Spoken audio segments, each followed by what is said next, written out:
sedikit informasi Kak Rian bahwa Ibu Ruki ini dulu pernah juga menjadi DPRD pada tahun 2014 Bu ya? Iya, Wah, pernah jadi sudah menjadi DPRD. Nah, dan jadi gini, bermula saya tadi kontraktor ya. Memang saya level tertinggi menurut saya berorganisasi adalah ketika di organisasi perempuan ya, ketika perempuan itu mampu memperjuangkan aspirasi masyarakat. apa sih Bu bocoran sedikit kiat-kiat atau strategi yang Ibu siapkan menuju ke pemilihan 2024? Kiat-kiatnya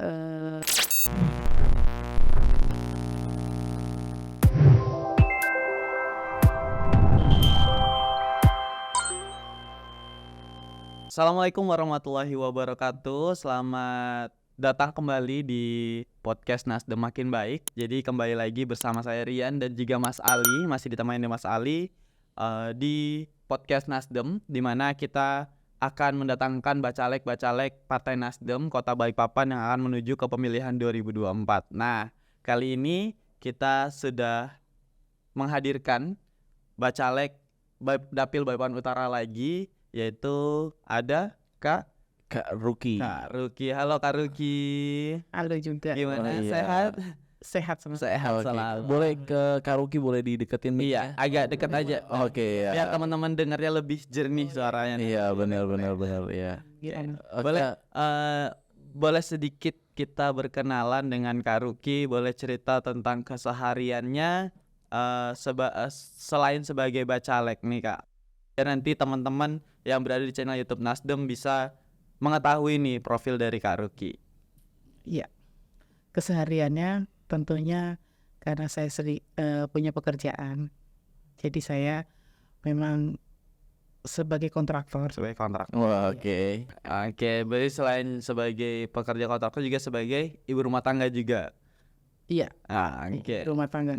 Tangga juga, wanita karir nih. Iya, wow, luar biasa loh. Tapi sedikit informasi Kak Rian bahwa Ibu Ruki ini dulu pernah juga menjadi DPRD pada tahun 2014 Bu ya? Iya, Wah, pernah jadi sudah menjadi DPRD. Nah, dan kembali menempatkan diri untuk bisa bergabung di DPRD lagi. Jadi pengalaman politik beliau ini udah luar biasa sekali ya. Bu boleh dong di-sharing kira-kira pengalaman apa aja yang kira-kira bisa dikasih mungkin menginspirasi anak-anak muda pada saat ini kira-kira. oh iya, anak muda ya, milenial ya, kok milenial. Iya benar. Milenial itu sekarang ini apa? Kritis ya. Iya. Kritis ya. Jadi mereka memang benar-benar ketika memilih calonnya yang ingin mewakili duduk di parlemen itu benar-benar orang-orang yang memang benar-benar mampu memperjuangkan aspirasi masyarakat seperti itu. Milenial kan sekarang luar biasa, sudah pandai. Jadi siapa nanti orang-orang yang harus mereka percaya untuk mewakili mereka, suara mereka, aspirasi mereka seperti itu.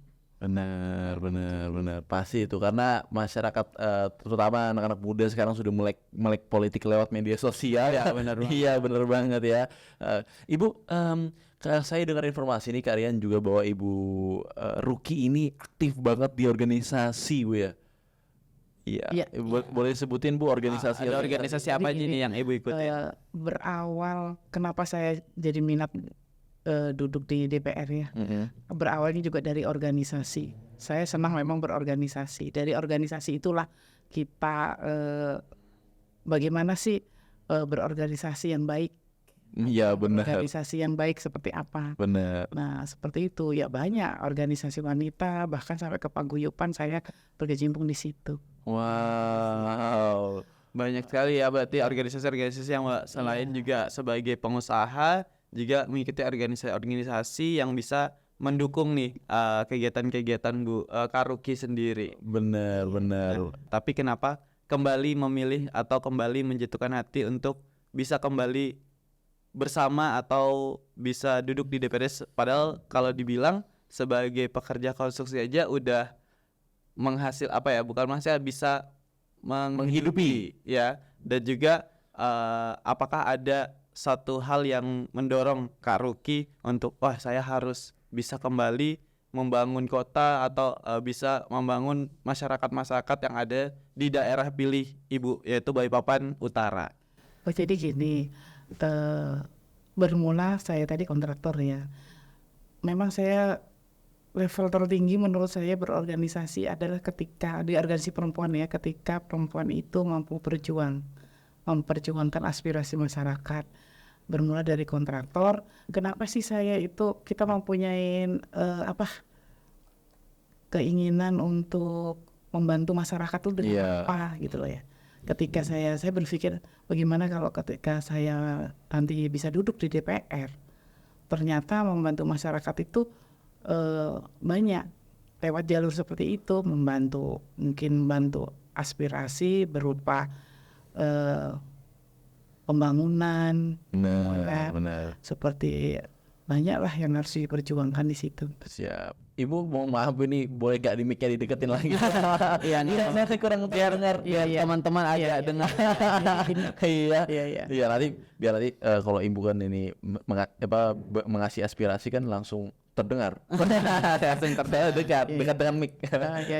Jadi gini memang ternyata kita mau membantu masyarakat tidak harus melewati politik. Iya benar. Melewati politik, contoh kan ada aspirasi itu tadi. Benar. Seperti itu, jadi saya tergugah memang saat itu di situ, dan memang berorganisasi itu disitulah kita belajar bagaimana ketika kita nanti di organisasi dijadikan seorang pemimpin.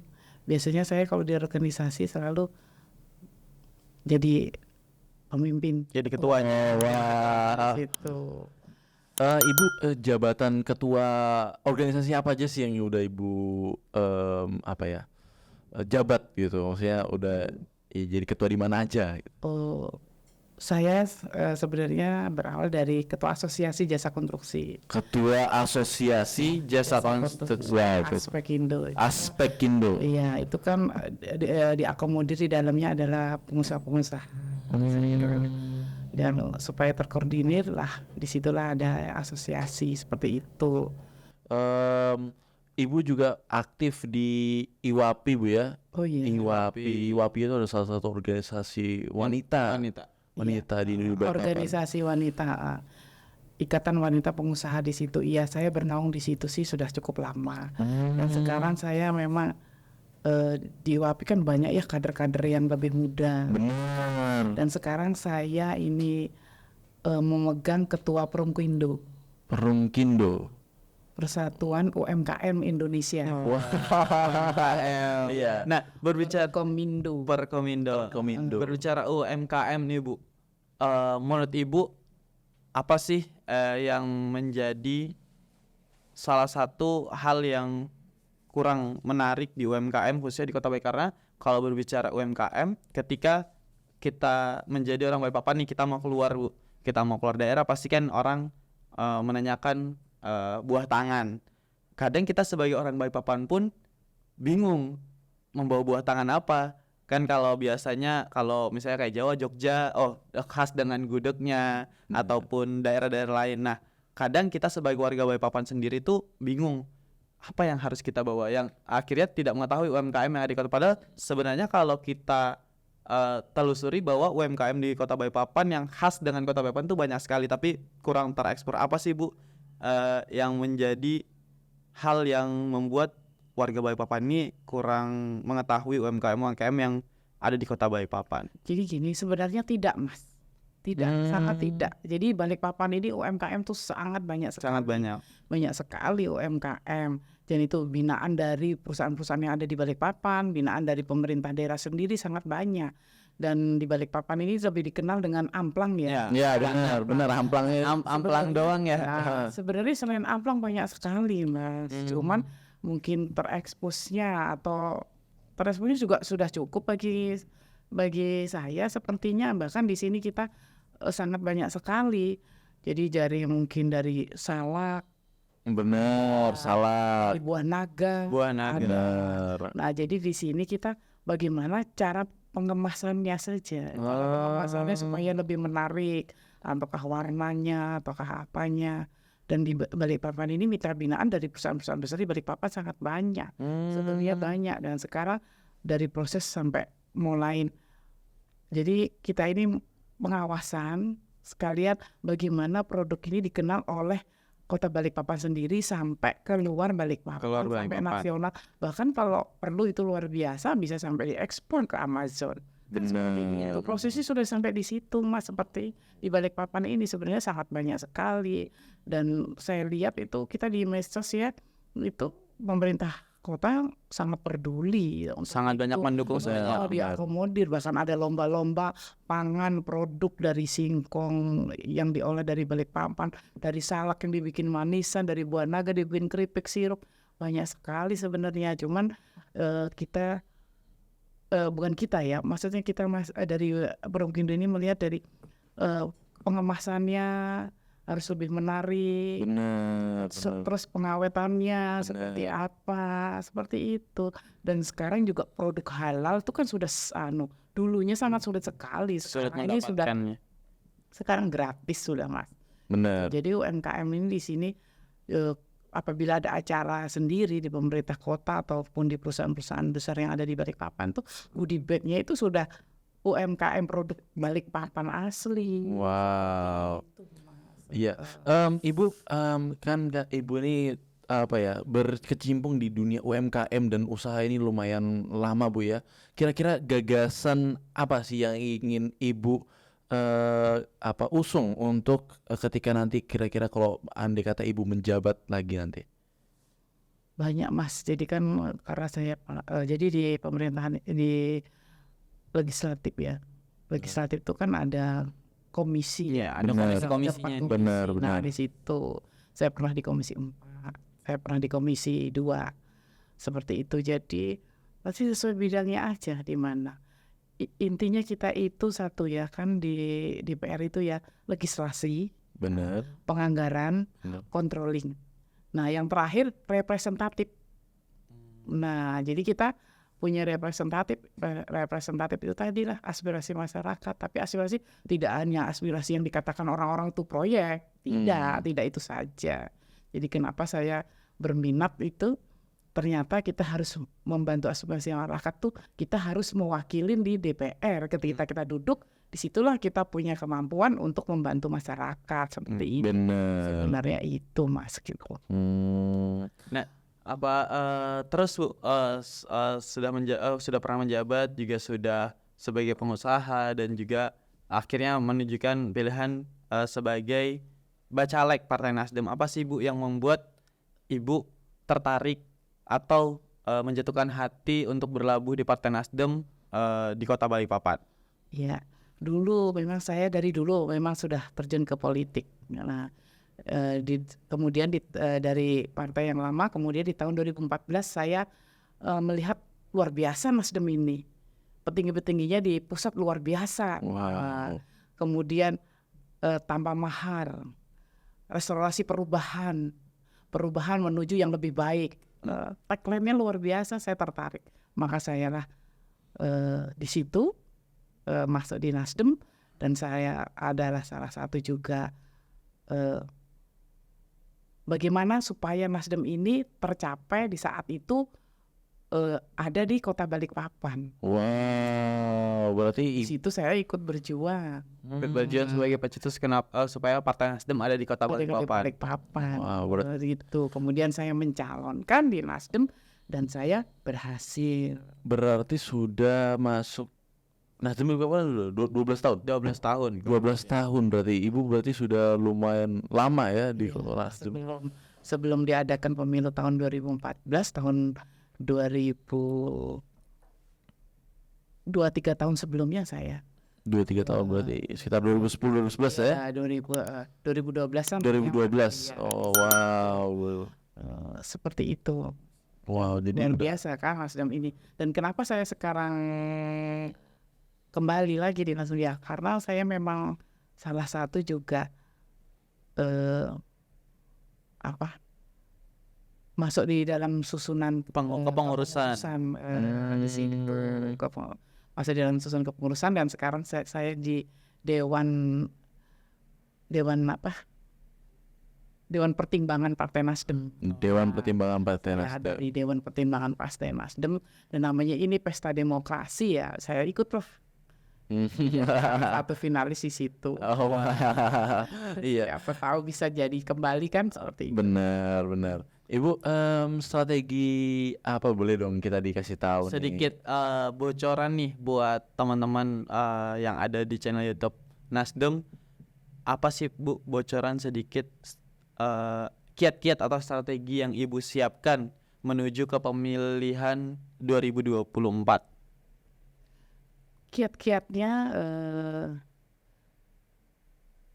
Kiatnya bagaimana masyarakat itu masih menghendaki saya untuk duduk kembali mewakilin aspirasi masyarakat tadi. Benar. Saya duduk kembali memperjuangkan yang belum di tahun-tahun kemarin, dan karena memang banyak yang harus kita perjuangkan bersama Nasdem seperti itu.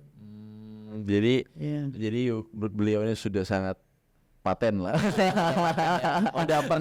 udah pernah duduk juga, udah pernah memiliki banyak bidang organisasi yang yang Kak Doki jalanin, terus juga sebagai pengusaha ya yang bisa mungkin ya nantinya bisa membuat lapangan kerja juga nantinya. Benar. Buat anak-anak muda yang ada di Kota Balikpapan. Benar. Ibu, kan kita lihat ini pasar anak muda di Balikpapan ini sudah lumayan besar Bu ya.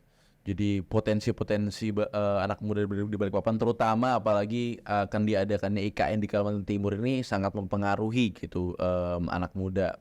Nah, kira-kira untuk menangani atau membina anak muda ini langkah apa sih yang akan Ibu laksanakan untuk membina anak muda ini Bu? Jadi pemilih anak muda ini pemilih yang cerdas menurut saya. Benar. Pemilih cerdas adalah pemilih milenial. Pemilih milenial. Mereka sudah berpikir ini yang layak calon saya yang harus duduk di sana. Ini layak sebagai suara hati saya yang harus mewakilin di sana. Seperti itu. Menghadapi IKN ini sangat luas sekali ya. Jadi bukan sasarannya ya bagaimana Balikpapan ini adalah gerbang ya. Benar. Pintu gerbang menuju IKN. Jadi apapun kan pasti harus turunnya lewat Balikpapan ya. Walaupun di kota kita tetangga di Samarinda juga ada bandara, tapi tetap Balikpapan ya. Banyak lewat. Ya melewati, dan anak muda di sini cukup luar biasa menurut saya. Potensi sekali gitu loh. Kegiatan apapun saya lihat anak-anak muda ini kegiatan-kegiatan positif yang menunjang tuh sangat banyak, karena saya lihat organisasi anak muda itu banyak sekali seperti HIPMI, Benar. MPI. Benar. Mereka itu di dalamnya punya program-program kan yang sangat bagus. Program-program bagaimana mendukung pemerintah kota ini maju, mendukung bagaimana dengan adanya IKN ini kita jangan buat lewat-lewat aja atau kan ada debunya aja, dengan rame-ramenya saja. Benar. Tapi bagaimana caranya anak muda juga bisa potensi menghasilkan. Benar. Seperti itu kan. Benar. Itu sudah. Jadi karena kita juga merasakan dampaknya juga ya, karena perpindahan IKN kita Balikpapan ini semakin padat Bu ya. Semakin padat, Macet ya, udah mulai macet. Biasanya tenang-tenang aja. Ya bener. Ibu, di sela-sela itu terjadi juga Bu, apa ya istilahnya perebutan atau biasa ya persaingan lah di kerjaan gitu ya. Jadi anak-anak muda Balikpapan itu kadang tersisih oleh tenaga kerja dari daerah. Yang dengan apa ya, skill-skill yang dimiliki sebenarnya ada tapi tidak tercatat. Ya benar. Nah itu kira-kira pesan apa yang ingin Ibu sampaikan ke anak-anak muda, juga kira-kira apa yang akan juga Ibu gagas nanti ketika bisa duduk kembali di DPRD gitu. Jadi gini, saya rasa anak-anak muda di sini sangat potensi, SDM-nya cukup luar biasa. Mungkin keberanian yang kurang. Keberanian.